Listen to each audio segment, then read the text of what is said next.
बोलिए सदगुरु कबीर साहेब की जय।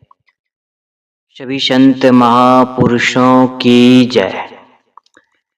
सत्संग प्रेमी भक्तिमयी माताओं, आए हैं इस संसार में कुछ दिन जी करके चले जाना है, लेकिन यह सत्य है कि जाना सबको है।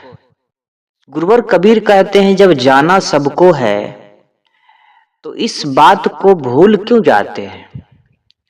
हर आदमी अपने में मशगूल है।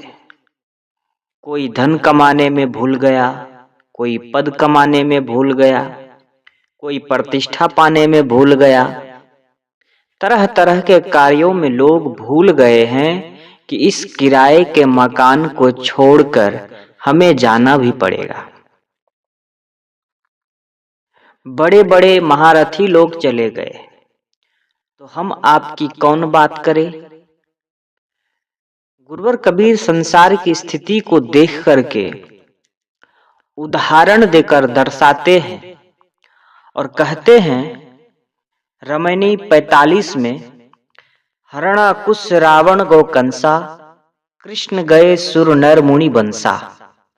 ब्रह्मा गए मर्म नहीं जाना, बड़सव गए जे रहल सयाना।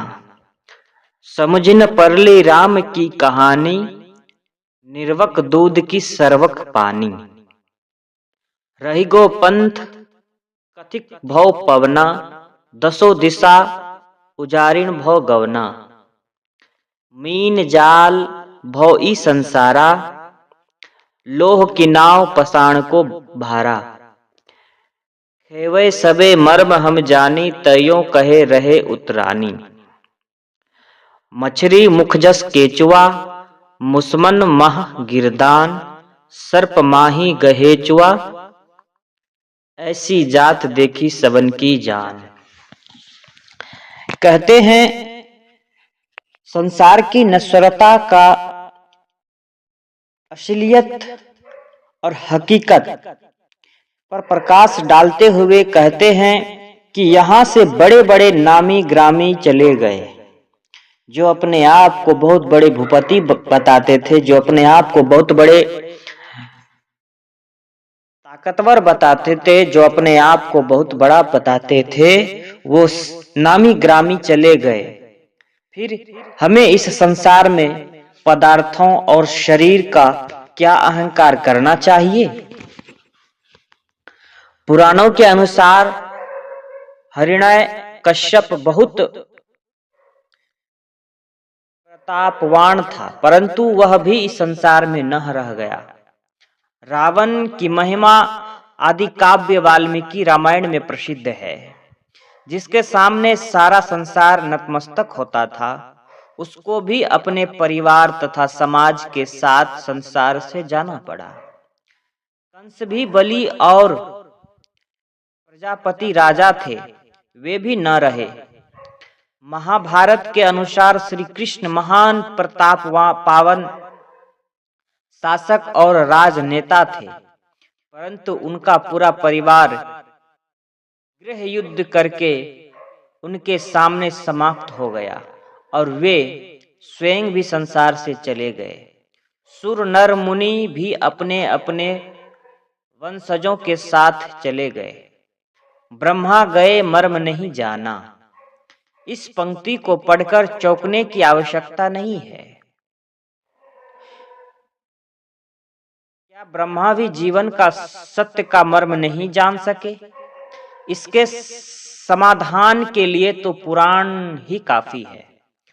पुराणों में ब्रह्मा को जगह जगह काम मोह तथा क्रोध ग्रस्त बताया है। ब्रह्मा को कर्म कांडों का ही प्रतिष्ठा माना गया है, जिससे ज्ञान से कोई प्रयोजन नहीं है। समुझिन परली राम की कहानी, निर्वक दूध की सर्वक पानी। इस रामायणी में पौराणिक तथा ऐतिहासिक महापुरुषों के नाम होने से यहाँ राम की कहानी का अर्थ दशरथ सुवन श्री रामचंद्र जी महाराज की कथा से ही लगता है। गुरुवर कबीर कहते हैं कि यह बात लोगों की समझ में नहीं आई कि श्री राम तथा शुद्ध दूध है या केवल पानी, अर्थात श्री राम ऐतिहासिक पुरुष हैं या केवल वाल्मीकि महाकाव्य के काल्पनिक नायक। श्री कृष्ण की ऐतिहासिकता को निर्विवाद है क्योंकि उनके विषय में ऋग्वेद तथा छांदोग्य उपनिषद जैसे प्रमाणिक ग्रंथों में पूर्ण लक्ष्मण मिलते हैं। श्री राम के विषय में वेदों तथा उपनिषदों में ऐसा कुछ नहीं मिलता है। राम के साथ दशरथी राम के कोई अन्य लक्ष्मण जैसे दशरथ पुत्र सीता, पति अयोध्याधीश रावण यदि अरि आदि नहीं आते हैं ऋग्वेद में। राम के नाम का वहां कोई उल्लेख नहीं मिलता है। इसीलिए कितने ही विद्वान मानते हैं कि राम कथा केवल वाल्मीकि महाकाव्य का विषय मात्र है, यह कोई ऐतिहासिक नहीं है। परंतु इसके विपरीत बहुत से लोग राम कथा को प्रमाणिक ऐतिहासिक मानते हैं। हो सकता है कि श्री राम ऐतिहासिक पुरुष हों, परंतु वे अपने जीवन काल में लोगों द्वारा बहुत श्रेय न पाए हों और वेद का वैदिक साहित्य के लेखकों ने उनका ज्यादा महत्व न समझा हो। इसीलिए उन्होंने अपनी रचनाओं में राम कथा का संकेत नहीं किया, परंतु राम कथा लोकगीत के रूप में जनमानस में चली आई है। और ईसा पूर्व करीब 3री शताब्दी में वाल्मीकि मुनि ने अपने सुंदर काव्य के माध्यम से उसे जनता की प्रिय वस्तु बना दी। फिर तो वाल्मीकि रामायण जैसे सुंदर महाकाव्य से, जिसमें श्री राम का उदात्त चरित्र वर्णन है, प्रेरणा पाकर अनगिनता कवियों ने विभिन्न भाषाओं में उनका गुणगान किया। इसीलिए भारत तथा भारतेतर देशों में भी राम कथा प्रेरणाप्रद एवं प्रिय तथा कथा सिद्ध हुई। सारता तो कोई कैसा भी महापुरुष हो, इस संसार से सबको जाना पड़ता है। सबके पीछे उनकी कृतियां तथा कुर्तियां ही रह जाती है, जो जनमानस में अच्छी तथा बुरी प्रेरणा का स्रोत बनती है। इस संसार में आकर अपने आप को बंधनों में न बांधना एवं स्वतंत्र रहना बहुत बड़ी बात है। ऐसा होना यद्यपि स्वाभाविक है, तथापि लोग माया के आकर्षण से अपने आप को बचा नहीं पाते और फंस जाते हैं। सद्गुरु कहते हैं, मीन जाल भव ई संसारा। यह संसार तो मनुष्यों के फंसने के लिए मीन जाल हो सकता है।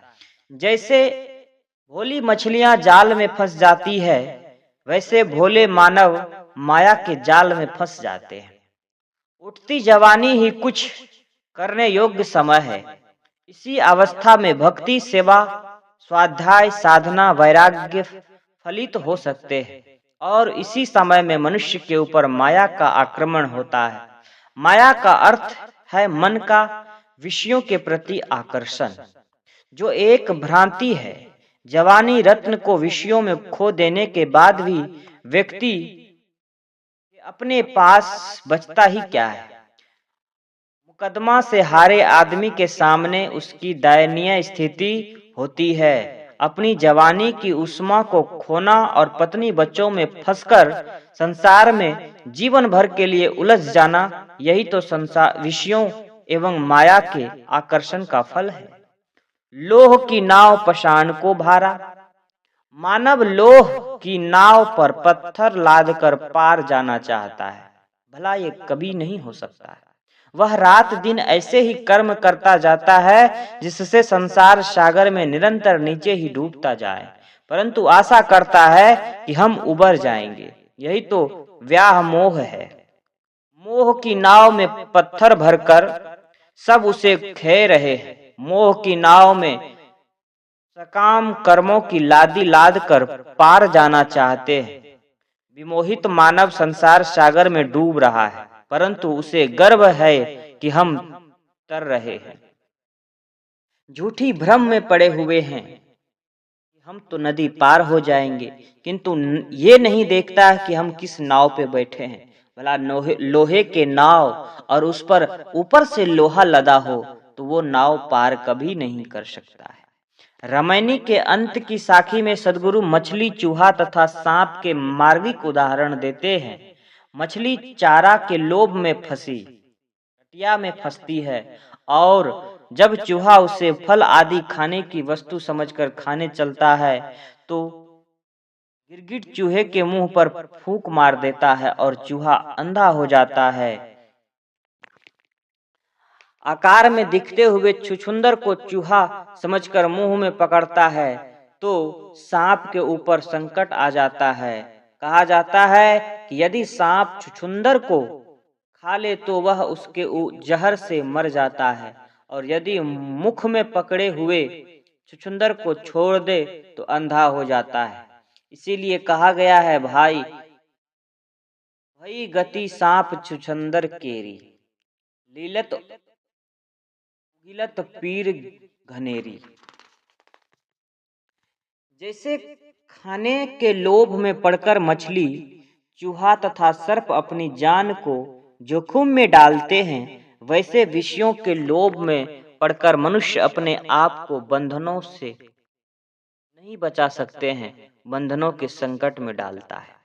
मीन जाल मोह की नाव तथा पत्थर का भार, मछली, केचुआ, चूहा, गिरगिट तथा सांप छुछुंदर के कैसे कैसे मार्मिक उदाहरण देकर मनुष्य को समझाते हैं। सदगुरु हमें जगाते हैं। इस पर भी नींद न खुले तो हमारी अकर्मण्यता है। सदगुरु इस रामायणी में नाना उदाहरण और युक्ति देकर हमें सांसारिक माया मोह से वैराग्य कराना चाहते हैं। वे इस रामायणी के शुरू में ही कहते हैं कि हिरण्यकश्यप, रावण, कंस, कृष्ण, सूर, नर, मुनि आदि अपने अपने परिवार कुटुंब सहित इस संसार से चले गए। हम यहाँ कब तक रहेंगे? हम यहाँ जिस माया मोह में भूलते हैं वह तो मीन जाल है। हम जिस अहंता ममता की नाव पर बैठे हैं वह लोह या पत्थर की है और हमें डुबाने वाली है।